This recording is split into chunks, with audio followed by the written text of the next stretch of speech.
Alors Alexandra, bonjour et Bonjour. merci pour cette interview. Alors on vient de voir, ça tombe bien, on vient de voir une personne qui vient d'écouter ta conférence et Mm. elle s'exprime en disant tu es une merveille dans sa vie. Tu nous en dis un petit peu plus parce que j'ai cru comprendre que tu étais chasseuse de job. Ça veut dire quoi chasseuse de job? Alors en fait, je suis surtout une ex-chasseuse de têtes reconverties et j'accompagne donc des cadres et des dirigeants dans la quête de leur job idéal. Donc tu les cherches à évoluer ou même à changer Alors, de carrière en quelque sorte? c'est un peu de le tout, c'est comme un millefeuille. Il y a effectivement la couche technique et avoir le courage de quitter son job quand ça va pas, ou après, quand on est déjà dehors.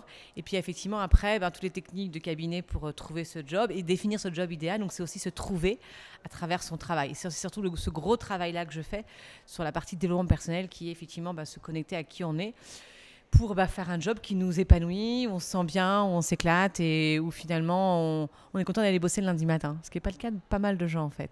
Donc tu exprimes une forme de passion en quelque sorte et en faisant la clarté sur soi, c'est ça? Alors, c'est une forme de clarté où parfois, c'est des gens aussi type DRH, des directeurs financiers, des directeurs généraux qui ont une vraie compétence, mais qui ont oublié parfois leur talent, ce qui est un peu différent, ou qui ils sont, et qui se sont laissés emporter dans cette fougue du travail, et qui, pour certains, vont devenir entrepreneurs, et pour d'autres, vont travailler aussi autrement et avoir une approche différente du travail, du management et de l'ambition. On parle beaucoup de leadership, de grands leaders, de grands chefs d'entreprise qui managent des centaines ou des milliers de personnes, mais être leader de sa propre vie, ça peut exister du coup? Alors, c'est effectivement là où tu touches. C'est que moi, effectivement, je pense qu'on est tous des leaders d'abord de soi-même. Et on est tous, la preuve en est, cette jeune fille que je ne connais pas qui me dit ça, on est leader aussi de gens autour de nous, et parfois des gens très très proches. Et du coup, moi, ce que je dis aux dirigeants qui me posent la question et qui ont besoin effectivement de retrouver cette fibre-là, qui parfois eux-mêmes oublient qui sont inspirants, qui peuvent être inspirants, c'est savoir qu'est-ce qu'ils aiment chez eux pour pouvoir effectivement amener les autres avec eux.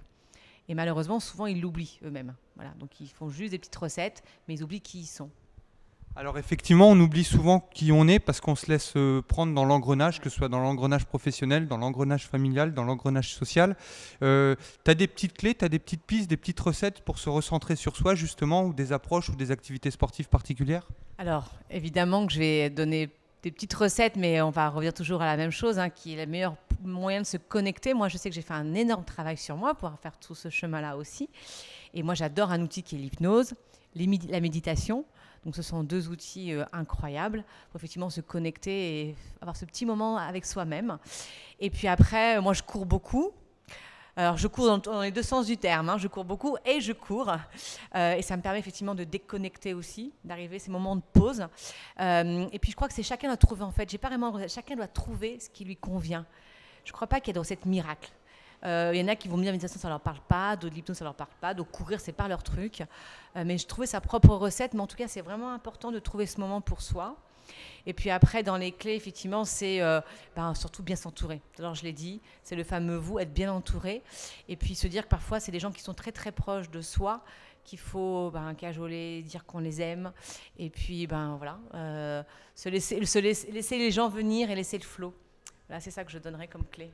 Super, merci Alexandra. Donc si je résume en quelques mots, elle nous exprime une clarté sur soi. Ouais. Au-delà de la clarté sur soi, la passion, c'est-à-dire se connecter à qui on est réellement. Créer son environnement, elle parle des autres, de l'entourage. On réussit par et pour les autres, j'ai envie de dire. Donc créer son environnement et puis surtout partager et contribuer, je crois, d'après ce que tu exprimes. Ouais, partager, contribuer et puis aller sur un chemin et laisser les choses se faire. Moi, je crois beaucoup à l'intuition, aux synchronicités. Il y a plein de choses qui se passent, moi, depuis 2 ans dans ma vie. Et je crois que, voilà, finalement, je laisse les choses se faire et ça marche. Merci beaucoup Alexandra. Merci à toi.